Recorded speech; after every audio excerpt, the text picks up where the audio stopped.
রাজশাহী বিশ্ববিদ্যালয়ের ভর্তি পরীক্ষা কবে হতে পারে এই বিষয়টা নিয়ে তোমাদের মাঝে প্রায় প্রত্যেকেই অনেক বেশি ফ্রাস্ট্রেশনে আছো। যাই হোক, আমি তোমাদের আজকে ধারণা দেওয়ার চেষ্টা করব যে রাবির পরীক্ষা কবে হতে পারে। তবে আমি তোমাদের ফাইনাল কোনো ডেট জানাতে পারবো না, আমি তোমাদের শুধু একটা সম্ভাব্য তারিখ আমার যেটা মনে হচ্ছে সেটা আমি তোমাদের জানাতে পারবো। পাশাপাশি ভার্সিটি থেকে যতটুকু জানা গেছে এগুলো আমি তোমাদের আনুষঙ্গিক ব্যাপার জানাতে পারবো। প্রথমে আমি তোমাদের দুই একটা কথা বলে নেই।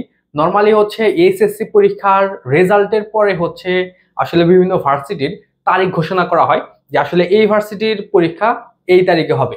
আর এখানে তোমরা একটা জিনিস হয়তো খেয়াল করে দেখবা, যারা সেকেন্ড টাইমার তারা ভালো বুঝবা বিষয়টা, সেটা হলো প্রত্যেকটা ভার্সিটির দেখবা যে পরীক্ষার একটা সম্ভাব্য ডেট দেওয়া হয়। মানে চূড়ান্ত পরীক্ষার যে তারিখ ওইটার আগে একটা সম্ভাব্য তারিখের কথা বলে যে হচ্ছে এই তারিখে পরীক্ষার তারিখ হতে পারে। এরকম বিষয় হচ্ছে ঢাকা বিশ্ববিদ্যালয় এবং রাজশাহী বিশ্ববিদ্যালয়, এই দুইটা বিষয় হচ্ছে আমরা মোটামুটি জানি। এখন বিষয় হচ্ছে পরীক্ষা কবে হতে পারে। এখন তোমাদের একটা বিষয় জেনে রাখা ভালো, সেটা হচ্ছে গতবার 2024-25 শিক্ষাবর্ষে ঢাকা বিশ্ববিদ্যালয়ের সম্ভাব্য তারিখ দিয়েছিল ডিসেম্বরে, কিন্তু ওইটার পরীক্ষা কিন্তু জানুয়ারিতে হয়েছে। তো এরকম সম্ভাব্য ডেট থাকে যে এই সময় আসলে হতে পারে। এখন এই সম্ভাব্য ডেট আসলে কিভাবে আসে? এটা আসে তোমার বিভিন্ন ভার্সিটিতে আসলে তোমার সাংবাদিক সমিতি থাকে। তারপরে হচ্ছে বিভিন্ন তোমরা বিভিন্ন পাবলিকেশন দেখো না, যেমন হচ্ছে দ্য ডেইলি ক্যাম্পাস, যেখানে আসলে ভার্সিটির বিভিন্ন আপডেট পাওয়া যায়। তো এরকম বিভিন্ন সংবাদ মাধ্যমের বিভিন্ন এজেন্ট থাকে বিভিন্ন বিশ্ববিদ্যালয়ে, তারাই হচ্ছে আসলে বিভিন্ন টিচারদের সাথে কথা বলে। বিভিন্ন টিচার আসলে কারা হয়, একটা বিশ্ববিদ্যালয়ে যখন ভর্তি পরীক্ষা নেওয়া হয় তখন আসলে ভর্তি পরীক্ষা নেওয়ার জন্য কমিটি তৈরি হয়। তো ওই কমিটিতে কিন্তু একজন থাকে না, অনেক মানুষ থাকে, অনেক টিচার থাকে। তো সবার সম্মিলিত ডিসিশনে কিন্তু আলটিমেটলি ফাইনাল একটা ডিসিশন দেওয়া হয় যে এই ভার্সিটির পরীক্ষা এত তারিখে হতে পারে। তো একজন বা দুইজনের সাথে তারা হচ্ছে কথা বলতে পারে, যারা হচ্ছে বিভিন্ন সংবাদপত্রের সাথে জড়িত, তারা দুই একজনের সাথে কথা বলে। তো দুই একজন টিচারের সাথে যে কথা বললো, তো দুই একজন আসলে সম্ভাব্য একটা তারিখ বলে যে আসলে আমরা আমাদের এই ভার্সিটির পরীক্ষা এই তারিখে নিতে চাচ্ছি, বা আমার মনে হচ্ছে এই সময় নিলে ভালো হবে। তো এরকম হচ্ছে তাদের একটা প্রিজাম্পশন থাকে, বা তারা এরকম আসলে একটা মতবাদ দেয়। কিন্তু এই যে দুইজন বা একজন যে বললো, তো তাদের কথাই কিন্তু ফাইনাল না, কারণ ভর্তি পরীক্ষার জন্য একটা কমিটি গঠিত হয়, মানে অ্যাডমিশন কমিটি গঠিত হয়। তো ওই কমিটি যখন একটা ডেট সুপারিশ করবে, ওই সুপারিশ অনুযায়ী হচ্ছে পরীক্ষার তারিখ নির্ধারণ হবে। আর ওইখানে অবশ্যই একজন বা দুইজন থাকবে না, ওইখানে অনেক টিচার থাকবে। অনেক টিচারের একটা সম্মিলিত ডিসিশনটাই হচ্ছে ভর্তি পরীক্ষার তারিখ হিসাবে নির্ধারিত হবে। হ্যাঁ, এটা আসলে সব ভার্সিটির ক্ষেত্রেই। আর আমরা নর্মালি দেখি যে বিউপির পরীক্ষাটা আগে হয়, তারপর ঢাকা ভার্সিটির হয়, তারপর হচ্ছে রাবি জাবি চবি এগুলো হচ্ছে পাশাপাশি সময় হয়, দেন হচ্ছে গুচ্ছের পরীক্ষা হয়। তো তোমরা অনেকেই শুনতে পেয়েছো যে রাজশাহীর পরীক্ষা জানুয়ারির দিকে হওয়ার একটা সম্ভাবনা আছে। তারপর আইসিটি সেলের যে পরিচালক মোস্ট প্রবাবলি সেও বলেছে জানুয়ারিতে নিলে ভালো হয়, এরকম হচ্ছে তারা বিভিন্ন মতামত দিয়েছে। তবে এটা কিন্তু ফাইনাল কোনো ডিসিশন না। এটা তোমার এইচএসসি রেজাল্ট যখন হবে তার খুব অতি শীঘ্রই সময়ের মধ্যে হচ্ছে ভর্তি পরীক্ষার হয়তো কমিটি গঠিত হবে, এবং ওই কমিটি হচ্ছে একটা তারিখ নির্ধারণ করে থাকবে, ঠিক আছে। আবার ফেব্রুয়ারিতে এক ধরনের মানে গুঞ্জন শোনা যাচ্ছে যে নির্বাচন হতে পারে, তবে এটা ফাইনাল কোনো ডিসিশন না, নির্বাচন হবেই এরকমও না। তো নির্বাচন হতে পারে, এটা একটা তোমার প্রিজাম্পশন আর কি। তো এখন বিষয় হলো, তোমরা যারা অনেক বেশি মানে নার্ভাসনেস এর মধ্যে আছো যে আসলে পরীক্ষা কবে হবে, যাদের হচ্ছে ঘুমই হচ্ছে না, এরকম যাদের চিন্তা ভাবনা, তো তোমরা জাস্ট হচ্ছে মানে এই বিষয়টা থেকে বের হয়ে যাও। পরীক্ষা যেদিনই হোক, তুমি সাপোজ ধরো জানুয়ারিতে পরীক্ষা হবে, তো জানুয়ারিতে যদি পরীক্ষা হয় এখনো তোমরা কতদিন সময় পাচ্ছ? এখন সেপ্টেম্বর যাচ্ছে, অক্টোবর নভেম্বর ডিসেম্বর, এখনো 3 মাস সময় পাচ্ছ। এই 3 মাসে কিন্তু তুমি প্রিপারেশনটাকে অনেক ভালো করে নিতে পারবা। 3 মাস কিন্তু মানে অনেক ভালো একটা অ্যামাউন্ট অফ টাইম। আর এখন তোমরা যারা প্রিপারেশন নিচ্ছ তারা কিন্তু অলরেডি 1 মাস আগে থেকে প্রিপারেশন নিচ্ছ। তো এই সময়ের মধ্যে কিন্তু আসলে কভার করা যায় যদি তুমি পড়ার মতো পড়ো। আর জানুয়ারিতে আমার যতটুকু মনে হচ্ছে, জানুয়ারিতে আসলে মনে হচ্ছে না যে রাবির পরীক্ষা হতে পারে। তবে ঢাকা ভার্সিটির পরীক্ষা জানুয়ারিতে বা ডিসেম্বরের শেষের দিকেও হতে পারে, মানে হতে পারে আর কি।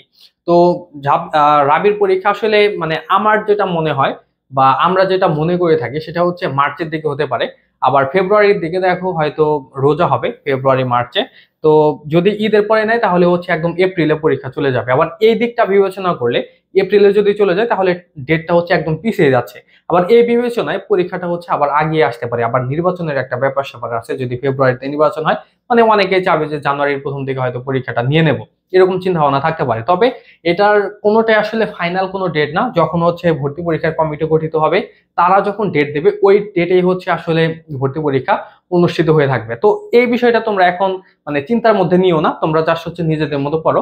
তুমি যদি ফাইনাল ডেট আসার আগে তুমি 3 মাস হাতে ধরো, 90 দিন হাতে ধরো, এই 90 দিন হাতে ধরে হচ্ছে তুমি ডেইলি পড়াশোনা করো, ঠিক আছে? আর আমি তোমাদের ভেরি সুন আগামী 3 মাসে তোমার পড়ার রুটিনটা কিরকম হতে পারে এটার উপরে তোমাদের ভিডিও দেবো। তোমরা যারা ভেরি সুন এই ভিডিওটা যাচ্ছ তারা একটু কমেন্টে জানিও যে 3 মাস আসলে তোমরা প্রিপারেশনটা কিভাবে আগাতে পারো, ঠিক আছে? তো এই বিষয়ে তোমাদের সাথে ধারণা দেব। আর 3 মাস তুমি হচ্ছে একটা টার্গেট রেখে তোমার রুটিনটা ওইভাবে মানে তৈরি করে প্রতিদিন 12-13 ঘন্টা করে পড়ো। আশা করি তুমি এখান থেকে ভালো করতে পারবে, ঠিক আছে? আর এই যে পরীক্ষার তারিখ নিয়ে যে এত গুঞ্জন বা এত হতাশা বা এত চিন্তা ভাবনা তোমাদের, এগুলো তোমরা ভুলে যাও। আর তোমরা যারা হচ্ছে রাজশাহী বিশ্ববিদ্যালয়ে ভর্তি পরীক্ষা দেবে, তোমাদের পরীক্ষার যে কয়েকদিনই সময় থাকুক না কেন, ওইটার বিষয়টা আসলে বিবেচনা করেই আমাদের কিন্তু বর্তমানে একটা রাবি ইউনিটের, তোমরা যারা মানবিক বা বিভাগ পরিবর্তন করে পরীক্ষা দেবে, পাশাপাশি অবাণিজ্য অবিজ্ঞানে পরীক্ষা দেবে, মোট কথা রাবিতে যারা পরীক্ষা দেবে, তোমাদের জন্য কিন্তু আমাদের বর্তমানে একটা ব্যাচ আছে। তো তোমরা চাইলে আমাদের এই ব্যাচে ভর্তি হতে পারো, ঠিক আছে? আমাদের রাবি ডেডিকেটেড ব্যাচ। তো আমাদের এই ব্যাচে তোমরা কি পাচ্ছ আমি একটু ছোট্ট করে তোমাদের ধারণা দিচ্ছি।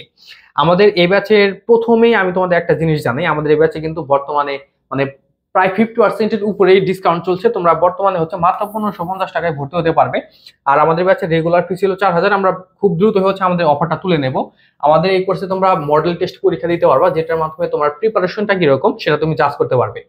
তো তোমরা অনেকেই আমাকে হয়তো চিনবে না, আমার পরিচয়টা দিচ্ছি। আমি সোহান, আমি বর্তমানে রাজশাহী বিশ্ববিদ্যালয়ের আইন ও ভূমি প্রশাসন বিভাগের একজন স্টুডেন্ট। তো আমি এই ডিপার্টমেন্টে বা আমি যেভাবে রাবিতে ল পড়তেছি, যেভাবে প্রিপারেশন নিয়ে বা যেভাবে পড়েছিলাম, তোমাদের কিন্তু আসলে এই টাইপের গাইডলাইন দেওয়া হবে বা এভাবে তোমাদের প্রস্তুত করা হবে যেন তোমরাও রাবিতে ল, ইকোনমিক্স বা তোমার যে স্বপ্নের সাবজেক্ট সেখানে তুমি আসতে পারো, ঠিক আছে? তো আমাদের এখানে মোট তোমরা 80টা ক্লাস পাচ্ছ, তার মধ্যে বাংলা 25, ইংলিশ হচ্ছে 30 এবং জিকে 25টা করে লাইভ ক্লাস। প্রত্যেকটা ক্লাস রেকর্ড থাকবে, তুমি লাইভে ক্লাস করতে না পারলেও রেকর্ড ক্লাস করতে পারবা। প্রত্যেকটা ক্লাসের সাথে একদম মানে লুক্রেটিভ লেভেলের একটা হচ্ছে লেকচার শিট পাবে, যে লেকচার শিট গুলো তোমাদের জন্য এত বেশি হেল্পফুল হবে যেটা তুমি না পড়লে মানে সেটা রিয়ালাইজই করতে পারবে না। রাবির জন্য তোমার অবশ্যই মানে পুরোপুরি প্রিপারেশন হয়ে যাবে। আর ভর্তি পরীক্ষার আগ পর্যন্ত তোমরা একদম মানে পূর্ণাঙ্গ সাপোর্ট পাবে। যদি কেউ ভর্তি হতে চাও, এখানে যে নাম্বারটা দেওয়া আছে এই নাম্বারে তোমরা যোগাযোগ করবে, এই নাম্বারে তোমরা হোয়াটসঅ্যাপে যোগাযোগ করবে, ঠিক আছে? আর আমাদের ব্যাচের যদি তোমরা মনে করো যে হচ্ছে আমাদের যে রুটিনটা আছে কোর্সের, তো তোমরা যদি কেউ মনে করো যে আমাদের রুটিনটা তোমরা দেখবা, এই রুটিন দেখার জন্য হলেও তোমরা নক দিতে পারো যে রুটিনটা দেখতে চাই, আসলে রুটিনটা আসলে কিরকম। তো তোমরা এভাবে আমাদের সাথে কানেক্টেড হতে পারো। তারপরে হচ্ছে আমাদের প্রত্যেকটা টপিক হচ্ছে একদম বেসিক থেকে পড়ানো হবে, ঠিক আছে? তো তোমাদের প্রিপারেশন যেমনই হোক না কেন, আমাদের এখানে যদি তুমি পড়ো অবশ্যই তুমি ভালো করতে পারবে, ঠিক আছে? আর আমাদের এই ব্যাচটা থেকে তুমি রাবির জন্য তো আমাদের এইটা ব্যাচ, তবে আমাদের এখানে এইভাবে তোমাদের পড়ানো হবে যে রাবি তো তোমাদের কভার হবে, পাশাপাশি তুমি যদি অন্য ভার্সিটিতে পরীক্ষা দাও তোমার এই কোর্স থেকে হয়ে যাবে, নতুন করে অন্য কোর্সে তোমার অ্যাডমিট হওয়ার দরকার নেই, ঠিক আছে? গুচ্ছ বলো, চবি বলো আর জাবি বলো, ঠিক আছে? যদিও জাবিতে কিছুটা মডিফাই করা লাগবে, যাই হোক। তো এভাবে তোমরা প্রিপারেশন নিতে পারো আমাদের সাথে, অবশ্যই সেটা একটা সাপোর্ট পাবে। আর এই যে ভর্তি পরীক্ষার যে একটা ডেট, এই ডেট নিয়ে তোমাদের যেগুলো বললাম এগুলো তোমরা একটু মাথায় রাখবা। আর ঢাকা বিশ্ববিদ্যালয়ের কথাও তোমাদের বললাম। এখন তোমাদের অনেকের মাথায় আসতে পারে যে জাহাঙ্গীরনগরের পরীক্ষা কবে হতে পারে। জাহাঙ্গীরনগরের পরীক্ষা কিন্তু সিউনিটে আমরা গতবার মনে হয় 2024-25 শিক্ষাবর্ষে 23 জানুয়ারিতে পরীক্ষা হয়েছিল। তো জাহাঙ্গীরনগর আসলে আগে আগে পরীক্ষা নিয়ে নিয়েছে, কিন্তু ক্লাস শুরুর বেলায় হচ্ছে সবার পরে ক্লাস শুরু করছে, মাত্র কয়েকদিন আগে ক্লাস শুরু করছে জাহাঙ্গীরনগরে। তো জাহাঙ্গীরনগর আসলে পরীক্ষা কবে নিতে পারে এটাও মানে তুমি যদি মনে করো যে জানুয়ারিতে, তাহলে জানুয়ারি যদি হয় তাহলে জাহাঙ্গীরনগরের জন্য তুমি সময় পাচ্ছ এখন থেকে 3 মাস। আর 4 মাস ধরো স্টুডেন্টরা ক্লাস করছে, 4 মাস ক্লাস করার পরে নতুন একটা ব্যাচ আনতে অন্তত 10 মাস তারা ওয়েট করবে, তাহলে আরো 6 মাস ভর্তি পরীক্ষা দেওয়ার পরেও স্টুডেন্টরা বসে থাকবে। এই যে একটা বিশাল একটা টাইম, যে টাইমের মধ্যে হচ্ছে তাদের বসে থাকতে হয়। তো এই বিষয়টা যদি টিচাররা বিবেচনা করে তাহলে তারা দেখবে যে ঈদের পরে পরীক্ষা নেওয়ার চিন্তা ভাবনা করবে। আর যদি মনে হয় যে না আমরা আগে পরীক্ষা নিয়ে নিবো, যদি তাদের ওই রকম চিন্তা ভাবনা থাকে তাহলে আগে নিতে পারে, ঠিক আছে? আর রাবির বিষয়টা হচ্ছে তোমাদের তো বললাম। তো তোমরা এই বিষয়গুলো এইভাবে চিন্তা ভাবনা করে তোমরা হচ্ছে মানে প্রিপারেশন নাও। মানে ভর্তি পরীক্ষা যেদিন হোক প্যারা নেওয়ার কোনো দরকার নেই। যদি চাও আমাদের সাথে তোমার প্রিপারেশনটাকে তুমি মানে সামনের দিকে নিতে পারো। তো যাই হোক, আজকে আলোচনা এই পর্যন্তই। তোমরা সবাই ভালো থেকো, বাই।